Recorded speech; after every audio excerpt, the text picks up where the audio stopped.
Preço do Bitcoin é 88 mil dólares no momento que eu estou gravando esse vídeo, e em reais, 488 mil reais. Então ele subiu, valorizou aí o preço do Bitcoin nos últimos dias aí, né?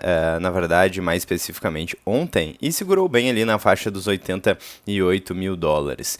Então vamos dar uma olhada aqui em algumas informações relevantes aí sobre Bitcoin, mercado financeiro e economia no vídeo de hoje. Como sempre, se você gosta do conteúdo, já deixa o like, clique no sininho, inscreva-se no canal e considere fazer parte da área de membros para apoiar o canal e, além disso, acessar todo o conteúdo exclusivo da área de membros. Bom, então vamos dar uma olhada aqui no post do Kashif Raza no x.com, onde ele fala aí sobre uma acumulação de baleias, né? Então vamos dar uma olhada aqui no post dele. Ele diz o seguinte, que aconteceu ali a maior acumulação de baleias nos últimos 13 anos, que compraram 269 mil bitcoins, o que vale aproximadamente 23,3 bilhões de dólares, em apenas 30 dias. E aqui é um gráfico do Glassnode, que é um site muito interessante, onde você pode ver várias informações sobre dados on-chain e informações sobre Bitcoin, basicamente, né?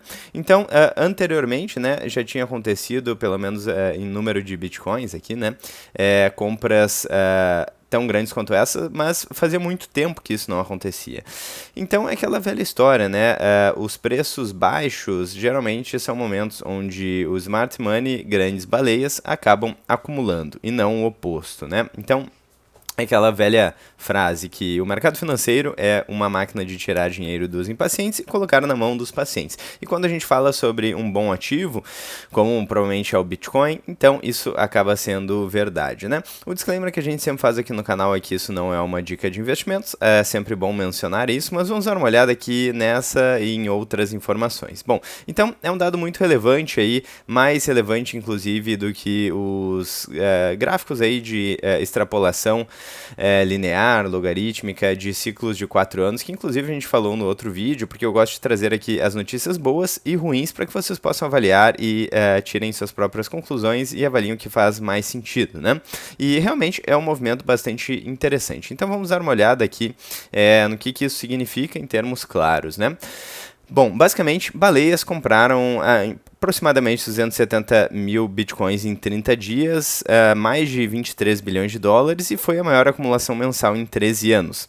Entidades entre 100 e 1000 bitcoins, ou seja, o smart money clássico, que fez esse movimento. Ou seja, não é o varejo emocionado, é um capital grande, paciente e com um horizonte longo. E por que isso é diferente de compra normal? Historicamente, picos de acumulação desse tamanho ocorreram em 2013 e 14, logo após o topo, em 2018 e 19, no fundo do ciclo, em março de 20, que foi um crash de liquidez, com preço barato, né? Sempre preço barato aqui, e final de 22, com fundo estrutural. E nunca aconteceram perto de colapsos de 70% adicionais antes de ciclos de destruição profunda, ou seja, a baleia não costuma comprar 270 milhões de Bitcoin, mil Bitcoins, né? Esperando perder 70% a 80%. É um movimento geralmente pensado.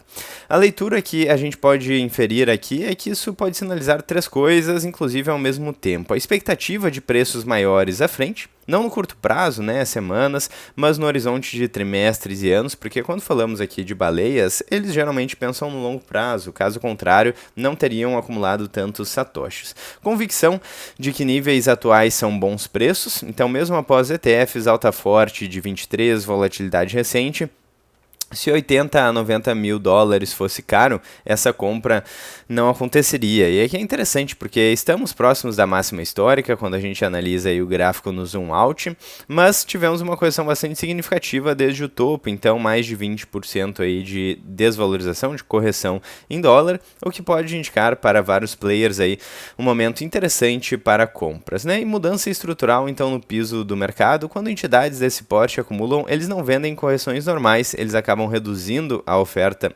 circulante e elevando o preço de equilíbrio. Isso não significa que o preço vai subir amanhã, não elimina correções de curto prazo, não invalida a volatilidade, mas invalida cenários do tipo, né, e entre aspas, porque, lembrando, né, nós não temos como prever o futuro, então a gente fala aqui de cenários e probabilidades, mas então torna menos provável os cenários onde o Bitcoin sofre grandes correções, como chegando a 25 mil dólares em 26, bear market clássico de queda de de 80%, e ETFs todos saindo juntos, que foi a hipótese que a gente colocou no vídeo passado, mesmo lembrando que não seria a hipótese mais provável, na minha opinião, aí, de acordo com o que os números estão mostrando. Esses cenários, então, exigiriam distribuição e não acumulação recorde. Qual que é a conexão, então, com o cenário macro? Temos algumas informações que podem levar a crer que a gente tenha mais liquidez muito em breve, e historicamente, eu já mencionei várias vezes, liquidez está relacionado com preço de ativos escassos.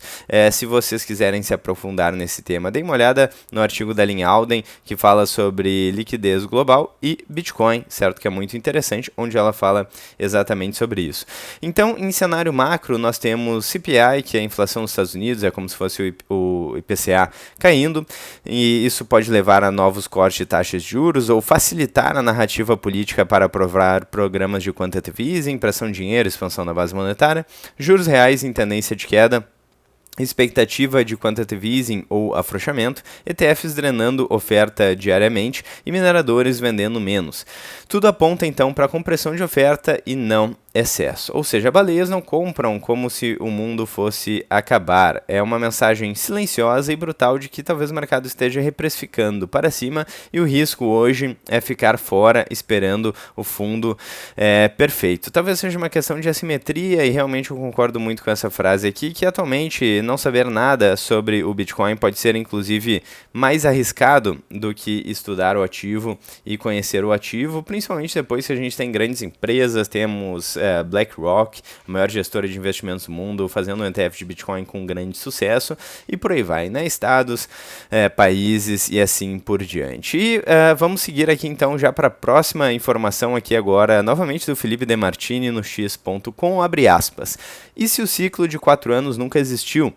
O Bitcoin e o ciclo dos negócios tem uma correlação muito direta, então em 2026 teremos um novo Fed, né, um novo presidente do Fed e podemos ter liquidez de volta. E aqui é uma observação muito interessante do Felipe De Martini, porque quando falamos dos ciclos de 4 anos, muitas pessoas relacionam isso com o halving. Mas o halving, ele sim tinha uma importância muito grande, principalmente no passado, mas vai tendo uma importância cada vez menor ao longo do tempo, conforme as recompensas dos mineradores caem pela metade a cada 4 anos e isso impacta diretamente na oferta do Bitcoin. Então, o halving, do ponto de vista da oferta, já não é mais tão relevante e ele coloca aí essa relação do ciclo de 4 anos com os ciclos de negócios, com os ciclos de expansão e retração de liquidez, com os ciclos de mercado, o que é muito interessante, porque sim, existe uma certa relação entre preço do Bitcoin e movimentos cíclicos da economia de uma maneira geral. Eu acho que principalmente agora e para frente,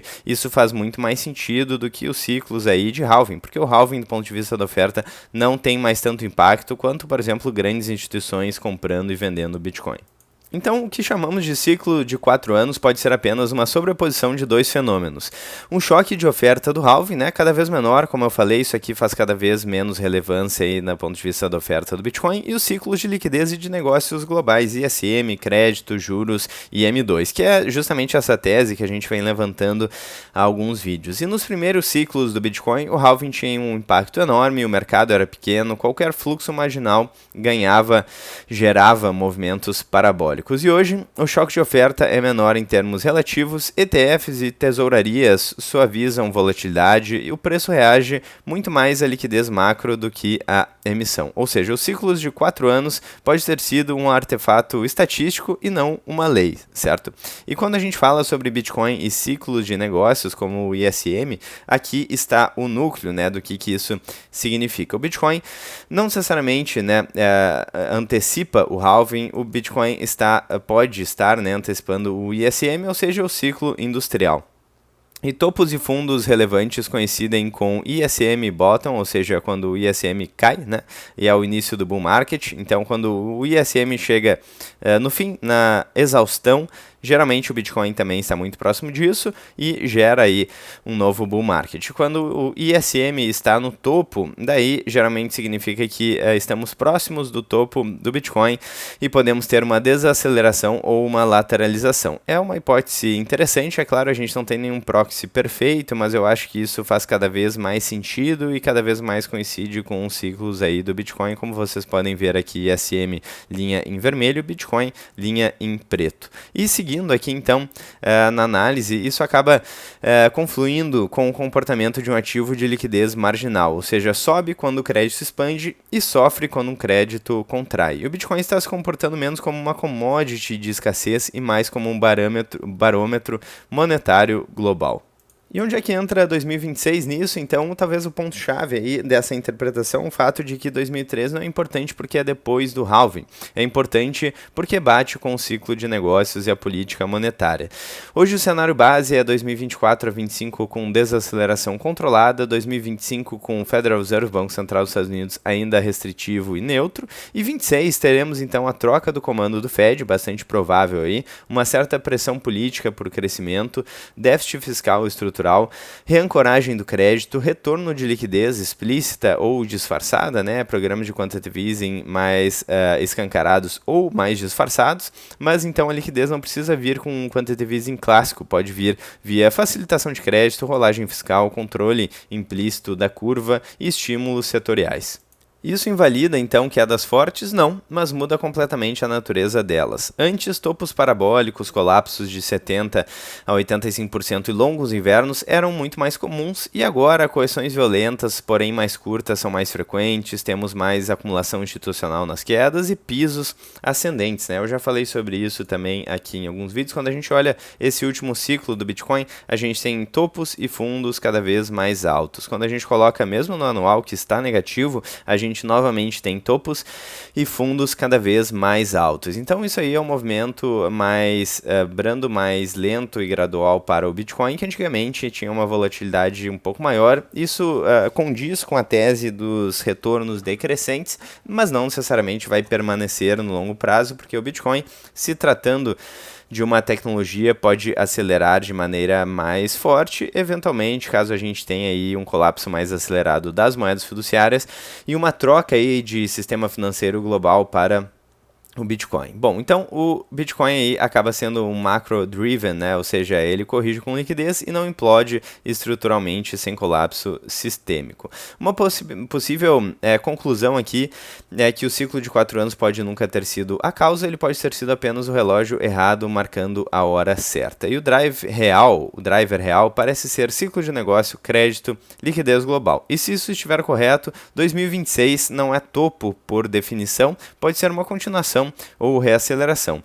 E o mercado pode ficar mais parecido com o Nasdaq pré-anos 2000, ouro pós-2001 e ativos monetários em regime de déficit fiscal crônico. Lembrando que isso depende também da situação do mercado financeiro de uma maneira geral, lembrando que nós temos um problema gigantesco da dívida, que é uma bomba atômica e que pode explodir a qualquer momento, né?